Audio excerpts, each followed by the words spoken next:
आपण एकटे भगवान बाबा प्रणाम महान बाबा जुमदेव जी को प्रणाम। परमात्मा एक परम पूज्य परमात्मा एक शौक टिमकी नागपूरच्या वतीने बाबाच्या आदेशाप्रमाणे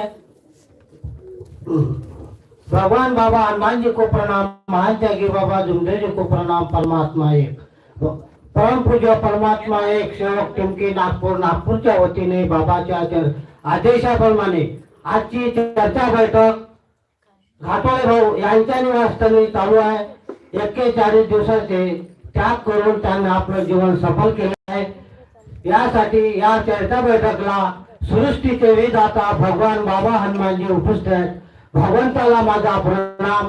तसेच आपले सर्वांचे सद्गुरू महान त्यागी बाबा जुमदेवजी उपस्थित आहेत। तसेच बाबाला माझा प्रणाम। तसेच आपल्या सर्वांची आई वारासमी आई ह्या सुद्धा उपस्थित आहेत। आईला माझा प्रणाम। तसेच या चर्चा बैठक अध्यक्ष मदन भाऊ उपस्थित आहेत, त्यांना माझा नमस्कार। तसेच या चर्चा बैठकीचे संचालक मौल्य भाऊ उपस्थित आहेत, त्यांना माझा नमस्कार। तसेच माझ्या परिवाराचे मार्गदर्शक आणि कार्यकर्ता मानकर काकाजी हे सुद्धा उपस्थित आहेत, त्यांना माझा नमस्कार। आलेले सेवक बहिणी आणि बालगोपाल यांना माझा नमस्कार। मी या मार्गात आलो माझ्या पत्नीमुळे। माझ्या पत्नीची खूप तब्येत खराब राहायची आणि काय तिला बिमारी लागते ते भगवंतालाच माहीत। आणि 8 दिवसापासून जेवण नव्हतं आणि पाण्याचा वास मूत्रासारखा आहे आणि जेवणाचा सुद्धा वास खराब आहे। आणि असं म्हणे मला वासच येते म्हणे आणि जेवणाचाही वास येते म्हणे। असं करता करता एका रंगाची झाली। असं वाटते की बा हे बाई माझी घरवाली म्हटलं मरते म्हटलं वाचत नाही। पण एक दिवस काय झालं म्हटलं बा पाक आपण दवाखाना केला सर्वच केलं म्हटलं काही आराम नाही म्हटलं। पण आम्ही गेट नंबर 2 वर कॉलनी गेटवर राहत होतो त्यावेळेस। तिथं प्रभू दाने म्हणून आहे आणि ते ओळख होती माझ्या शेवकींच्या बाईची। ते बाई होती मार्गात दानेबाई। मग सांगितलं बाबा म्हणे प्रधानबाईची तब्येत खराब आहे आणि हिची तब्येत खूप खराब आहे। तर मग त्या बाईनं माझ्या पत्नीला मार्गदर्शन केलं आणि बाई म्हणे एवढं तर म्हणे तू दवाखाना केले हे सगळं केलं म्हणे तू म्हणे बाबाच्या मार्गात आहे म्हणे। एक अगरबत्तीचा मार्ग आहे म्हणे, तू आली तर बरी होशील म्हणे। तर ठीक आहे म्हणे। मी माझ्या पतिदेवाला विचारतो म्हणे ते काय म्हणता। अहो म्हणे त्या जीवासाठी घेणारच आहे ना मार्ग।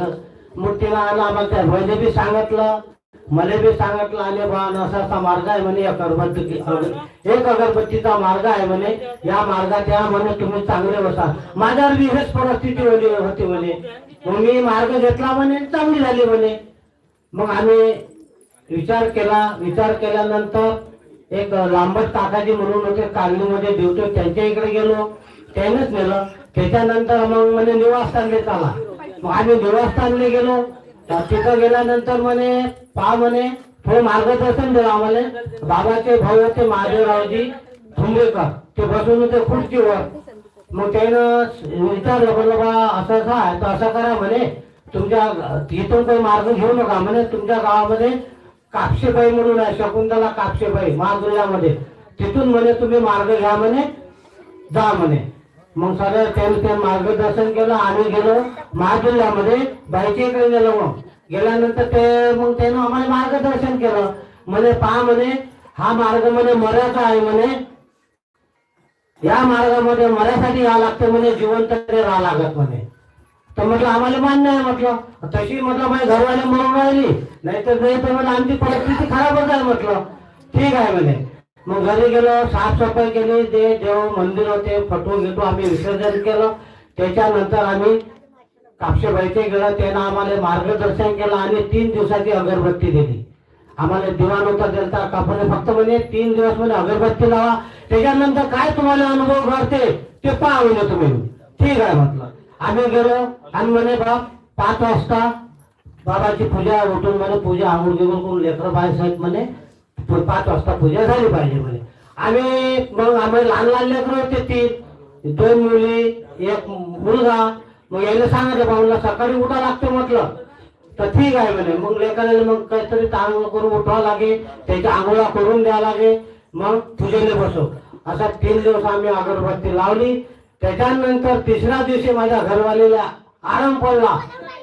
ते पाण्याचा वास कुठे गेला आणि तो जेवणाचा वास कुठे गेला तर भगवंताला माहित. 3ऱ्या दिवशी आम्हाला बाबांना सुखी समाधीने दिली आणि आम्हाला सुखी समाधी दिल्यानंतर आम्ही कार्यकर्त्याच्या इथं गेलो. त्याच्यानंतर गेल्यानंतर मग म्हटलं बाई आम्हाला सुखला अशाची परिस्थिती चालू झाली. म्हटलं घरातला वास बी गेला, म्हटलं सर्वच झालं. म्हटलं शेवटी म्हटलं जेवायला लागली, पाणी प्यायला लागली. त्यापासून ते बाई आम्हाला म्हणजे कार्य देत गेली. म्हणून म्हणतो भगवंतावर विश्वास ठेवा. विश्वास ठेवल्यानंतर भगवंत काय करते ते पहा. एवढे महान त्यागी बाबा जुंजूजीची फार मोठी कृपा आहे. काही मामूली कृपा नाही, चैतन्यमय शक्ती आपल्या पाठीशी राहतील. पाठीशी राहण्यात तुमच्या आपले सर्व आपण सत्य मर्यादा प्रमाणे वागलो तर भगवंत आपल्याला साथ देते. एवढे बोलून मी माझे 2 शब्द संपवतो. नमस्कार जी. धन्यवाद काकाजी, खूप छान तुम्ही आपला अनुभव सादर केला. यानंतर तेलोती ताई पण आपला अनुभव सादर करतील अशी मी त्यांना विनंती करतो.